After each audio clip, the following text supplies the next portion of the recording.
Bismillahirrahmanirrahim. Assalamualaikum anak soleh dan soleha. Apa kabar kalian hari ini? Semoga kalian selalu dalam keadaan sehat, selalu dalam lindungan Allah Subhanahu wa taala. Nah, anak soleh dan soleha, hari ini kita melanjutkan pembelajaran yang kemarin di subtema 4. Kita masih di tema 3 ya.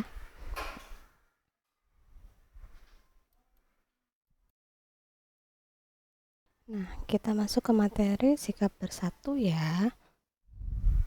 Sikap bersatu adalah sikap atau perilaku yang menunjukkan tidak ada perbedaan antara satu sama lain dan memiliki tujuan bersama dan tidak terpecah-pecah. Jadi kita melakukan kegiatan bersama-sama atau bersatu.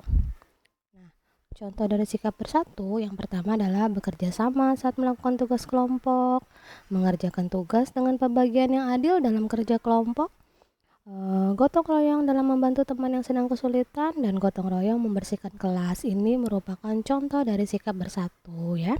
Bersatu itu kita mengerjakan segala sesuatunya secara bersama-sama atau bersatu, dan pembagian pekerjaannya harus adil ya. Jadi mengerjakan tugas dengan pembagian yang adil dalam kerja kelompok merupakan sikap dari bersatu.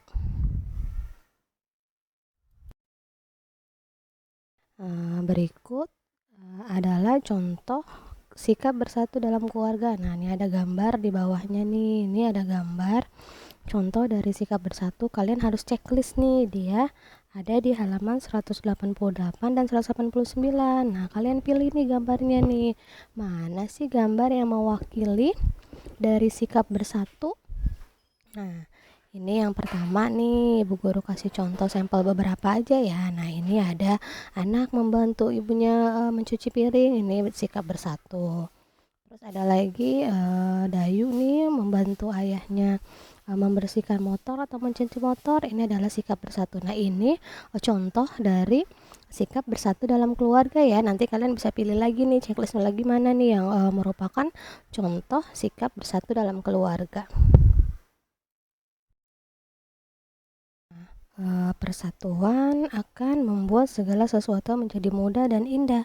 Bersatu tadi bukan hanya tadi di rumah ya, kegiatan bersatu yang ada di lingkungan keluarga, namun bersatu juga dapat dilakukan saat olahraga permainan ya. Nah, salah satu contoh olahraga permainan yang mengusungkan sikap bersatu itu ada namanya estafet bola. Nah, di sini kan kita kondisinya masih blended learning ya. Kita sekarang udah blended learning tatap muka dan ada yang di rumah.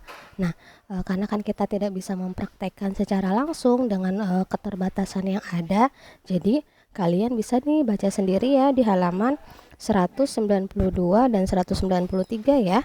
Kalian baca sendiri tentang estafet bola nih. Estafet bola itu kegiatan yang berkelompok ya. Nanti di situ ada cara-caranya dan bisa kalian baca sendiri ya.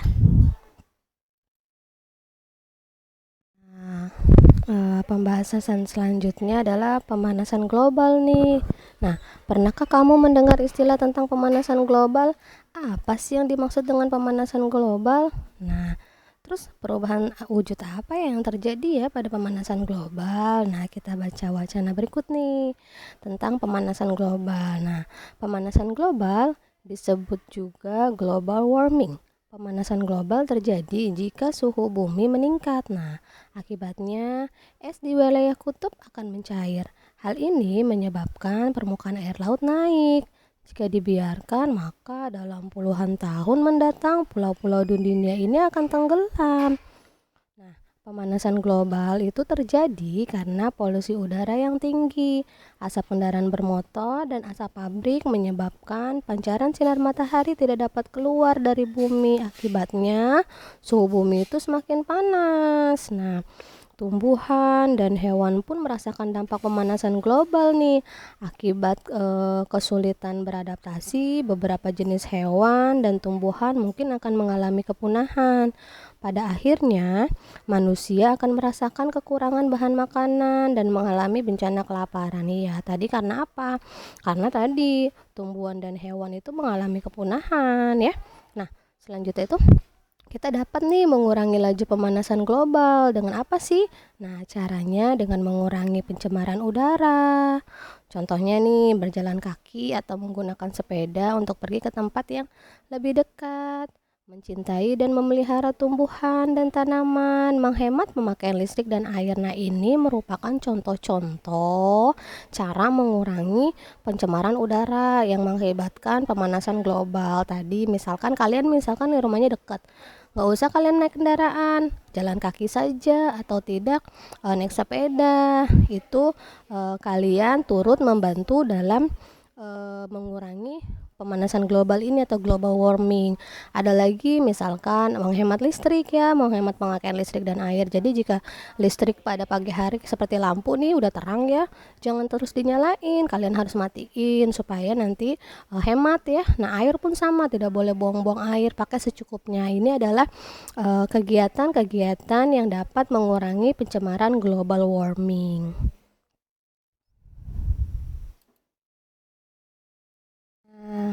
Tadi kan kita telah membaca tentang pemanasan global nih ya. Nah, sekarang kita bisa kalian nanti bisa tuliskan kosakata baru yang kamu ketahui dari bacaan tadi ya, bacaan global warming. Nah, misalkan Ibu Guru kasih contoh nih, apa sih kosakata baru yang terdapat dalam wacana global warming? Nah, kita lihat pertama polusi nih. Polusi itu apa sih? Nah, polusi itu pencemaran udara. Nah, dari kata polusi dan arti kata pencemaran udara, kalian bisa nih membuat kalimatnya nih. Contoh membuat kalimat dari kata polusi. Nah, pertama kalimatnya adalah polusi di kota besar semakin banyak dan membahayakan tubuh. Ini adalah kalimat. Nah, kalian nanti bisa cari yang lain nih. Ada kata global warming, ada kata-kata yang lain. Nah, di situ nanti arti katanya bisa kalian artikan dan kalian buat kalimatnya ya. Sekarang kita masuk ke satuan waktu ya. Kemarin sudah Ibu Guru jelaskan nih pada saat gimit. Ini Ibu Guru ulang kembali ya, biar yang kemarin kan ada beberapa anak yang tidak bisa mengikuti gimit. Nah, biar bisa memahami sekalian ya. Nah, dilihat di sini ada 1 jam sama dengan 60 menit. 1 menit sama dengan 60 detik. Nah, dilihat. Berarti soal yang di bawah nih, 1 jam sama dengan titik-titik menit. Berarti 1 jam sama dengan 60 menit. Nah, selanjutnya ada 2 jam, 3 jam nih. Ibu Guru ngasih salah satu contoh aja ya, tidak perlu semuanya ya. Nah, 3 jam nih. 3 jam sama dengan titik-titik menit. Berapa menit nih ya 3 jam nih ya? Berarti caranya itu 3 dikali 60, karena kan tadi 1 jam sama dengan 60 menit, berarti 3 dikali 60, 3 dikali 60 sama dengan 180 menit. Nah, berarti 3 jam sama dengan 180 menit.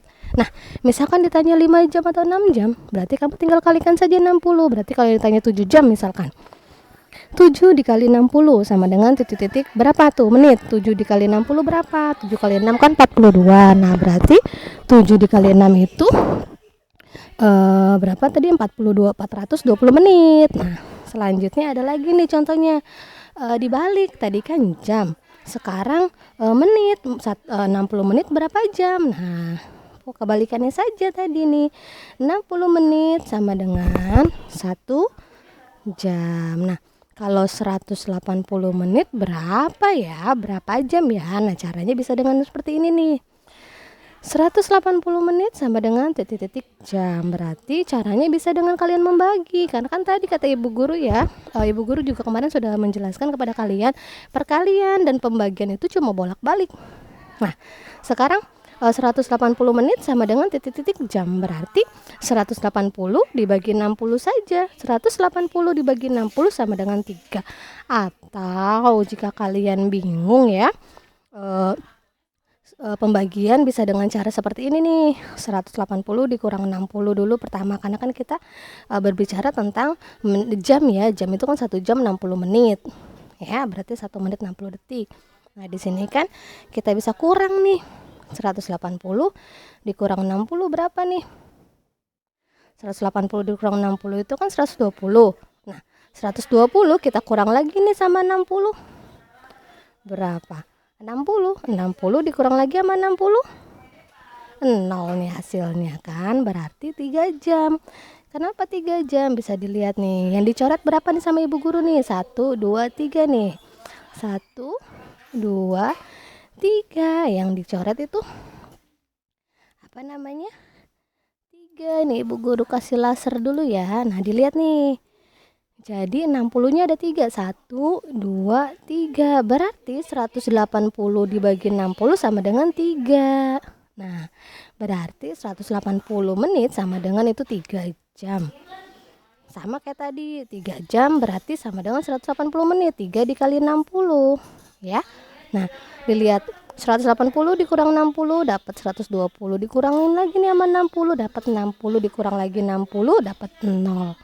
Nah, berarti dihitung aja 60-nya 1, 2, 3, berarti ada 3. Nah, di sini paham ya.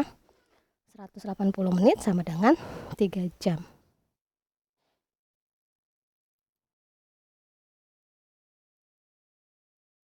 Ada contoh-contoh soal nih. Ini juga udah dibahas, Ibu Guru bahas kembali. Barangkali kan kemarin ada yang belum paham, terus yang kemarin pun di Gimit ada yang tidak mengikuti pembelajaran Gimit ya. Nah, dilihat 1 jam 45 menit berarti berapa nih? Titik-titik menit sama dengan menit. Berarti 1 jam 45 menit dijadikan ke menit nih. Kita lihat kotak yang pertama berarti berapa? Berarti 60 karena 1 jam itu sama dengan 60 menit nih. Bisa dilihat di kode di atas ya. 1 jam sama dengan 60 menit. Berarti di sini bisa kita tulis 60. Selanjutnya ini kan sudah berbentuk menit ya. Berarti kita tulis saja 45. Nah, 60 ditambah 45 sama dengan 105 menit. Nah, selanjutnya ada nih nomor 2, 160 menit. Nih kotaknya 2 nih. Berapa ya? 160 menit itu ya. Dijadiin jam, dijadiin menit. Nah, kita lihat nih. 160 menit sama dengan titik-titik jam titik-titik menit di sini ya, nih menitnya nih. Nah, caranya sama, bisa 160 dibagi 60, cuma kan 160 dibagi 60 ada sisa nih. Jadi kita pakai yang cara pengurangan aja nih ya biar kamu gampang nih ya. 160 dikurang 60 sama dengan 100. Nah, 100 dikurang 60 sama dengan 40. Nah, di sini 60-nya ada 2 nih. Ada yang pertama, ada yang kedua. Berarti dia tulis 2 jam. Ya, karena kan 60-nya ada 2 nih. 2 jam. Nah, sisanya berapa di sini tadi nih? Ada 40 menit. Berarti dia 2 jam 40 menit. Berarti 160 itu hasilnya itu 2 jam 40 menit.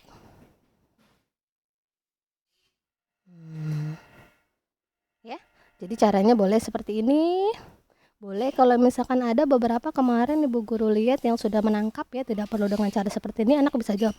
Berapa itu 90 menit? 90 menit itu berapa jam berapa menit? Udah ada yang tahu tuh anak tuh ya. 90 menit berarti kan 1 jam 30 menit. Nah, selanjutnya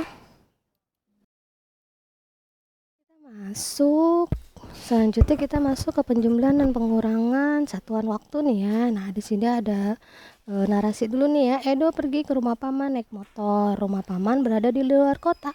Waktu yang dibutuhkan Edo ke rumah paman adalah 1 jam 30 menit. Bila Edo menggunakan kendaraan umum, waktu yang dibutuhkan adalah 1 jam 55 menit. Berapa sih perbedaan waktu yang menggunakan motor dibandingkan kendaraan umum? Nah, kalau ditanya perbedaan berarti selisih ya.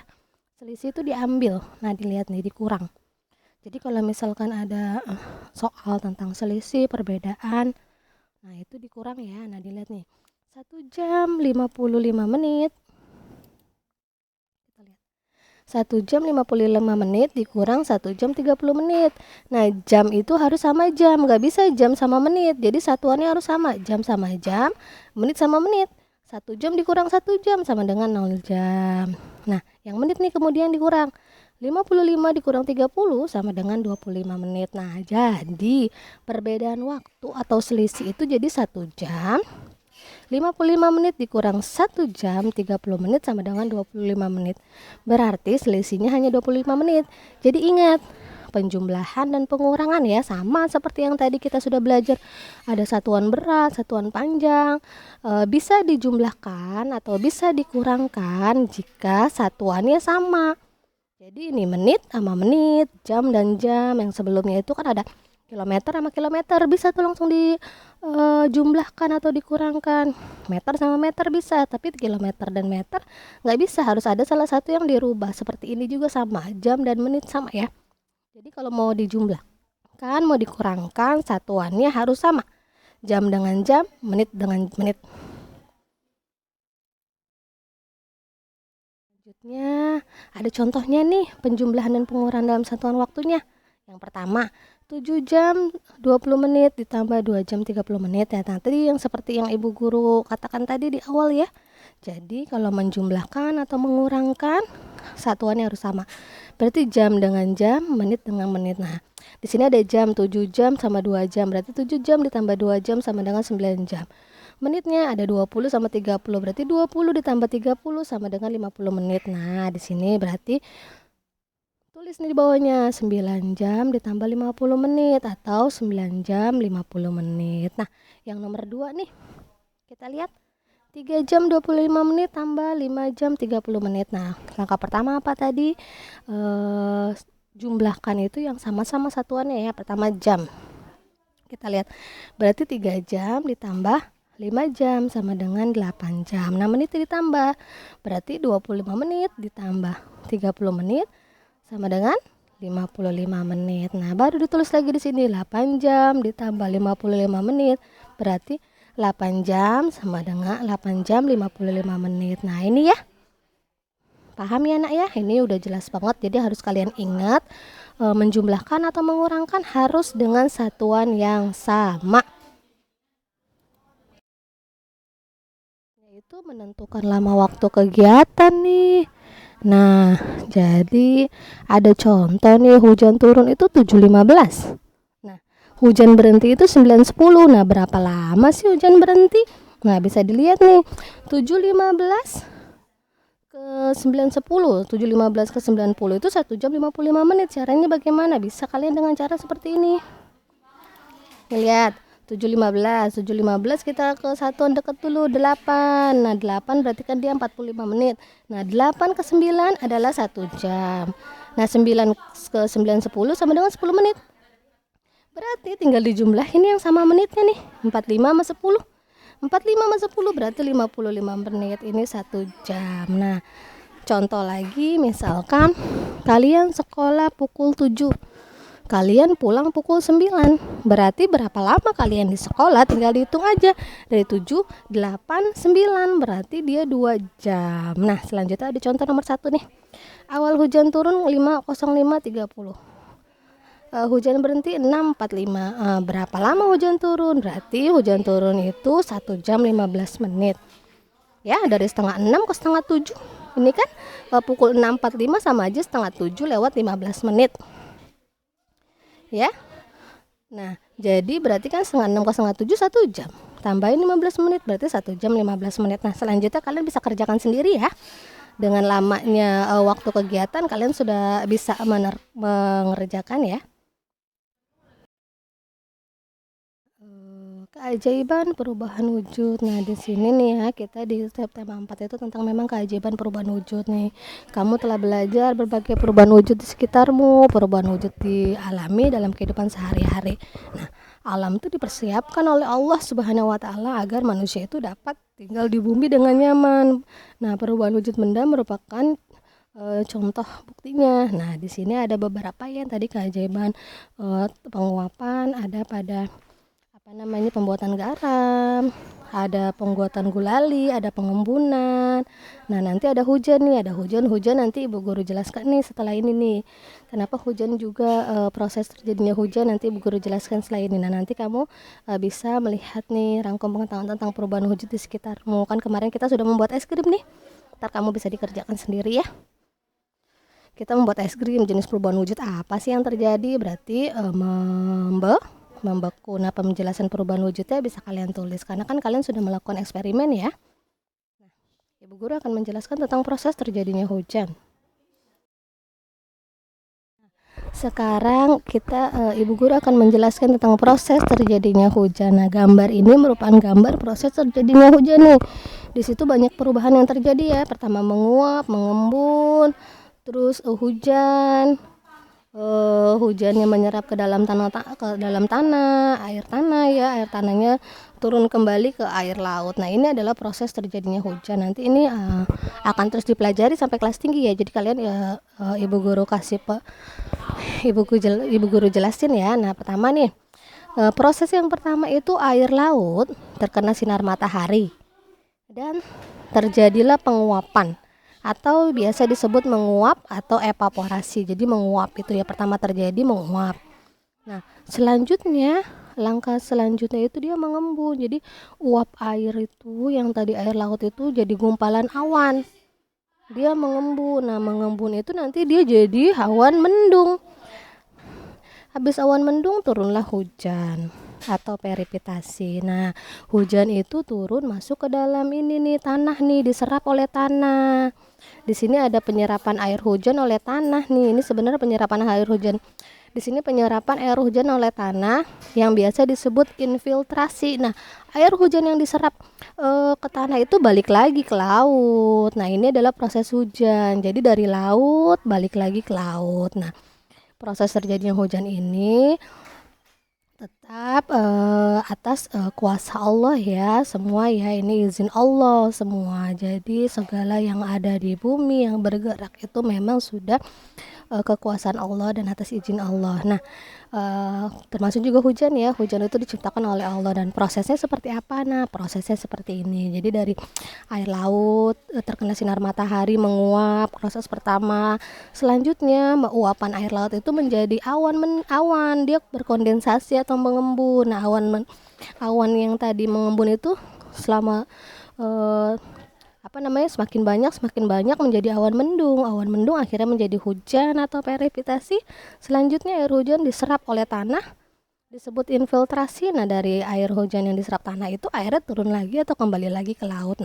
Nah, ini adalah proses terjadinya hujan nih. Nanti kamu kalau di gambar sampingnya nih, jika misalkan Ibu Guru memberi latihan atau tugas, kalian udah bisa nih menulis apa sih yang terjadi di nomor 1, nanti nih Ibu Guru tulis nomor 2 apa sih, nomor 3 apa sih, nomor 4 apa sih, sampai dia proses kembali lagi ke laut. Nah, ini kamu udah bisa ya, karena sini udah Ibu Guru jelaskan ya, dari menguap, mengembun, hujan sampai menyerap air di dalam tanah kembali lagi ke laut. Nah, ini adalah proses hujan.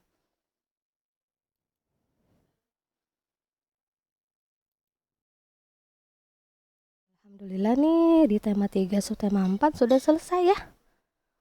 Nanti berarti di pertemuan berikutnya kita penilaian harian ya. Nah, hari ini materinya Ibu Guru sudahi sampai sini ya. Semoga apa yang sudah Ibu Guru berikan kepada kalian semua anak soleh dan soleha bisa bermanfaat dan bisa dipahami. Ibu Guru akhiri ya. Assalamualaikum warahmatullahi wabarakatuh.